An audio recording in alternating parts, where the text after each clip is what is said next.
अस्सलामुअलैकुम। बढ़ते हैं टॉपिक की जानिब।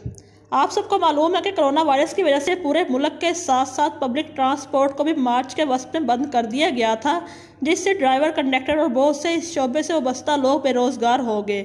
लेकिन वज़ीर-ए-आज़म इमरान खान ने जहां लॉकडाउन में नरमी करते हुए बाजार, मार्केट और शॉपिंग सेंटर हफ्ते में 4 दिन खोल दिए हैं, वहीं ट्रांसपोर्ट को भी सोमवार से खोलने के लिए अहकामात जारी कर दिए गए हैं।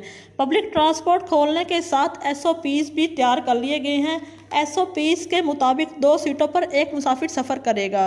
एक से दूसरे मुसाफिर पे 3 फीट का फासला लाजमी करार दिया गया है। बस पे सवार होने के लिए अगला और उतरने के लिए पिछला दरवाज़ा इस्तेमाल होगा। एक दरवाजे वाली बस में मुसाफिर पहले उतरेंगे और फिर दूसरे मुसाफिर सवार होंगे। एक रूट पर सफ़र मुकम्मल होने के बाद बस में जरासीम का स्प्रे किया जाएगा। बसों में AC के इस्तेमाल से मुकम्मल गुरेज किया जाएगा। बस अमला मुसाफिरों को एहतियाती तदबीर इख्तियार कराने की हर मुमकिन कोशिश करेगा।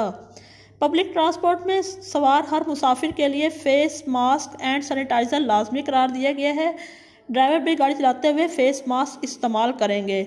सरकारी हुक्म के मुताबिक 20% किराया कम कर दिया गया है, लेकिन ट्रांसपोर्ट माफिया मालकान तकरीबन 40 रुपये पेट्रोल सस्ता होने के बावजूद किरायों में कमी करने को तैयार नज़र नहीं आती।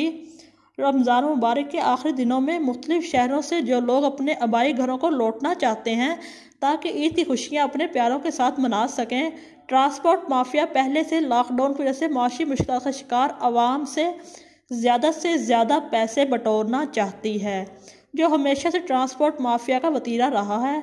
क्या हुकूमत SOPs और 20% किरायों की कमी पर अमल दरामद करवा सकेगी? इसका फैसला तो आने वाला वक्त ही करेगा। मिलते हैं नेक्स्ट वीडियो में, तब तक के लिए अल्लाह हाफिज़।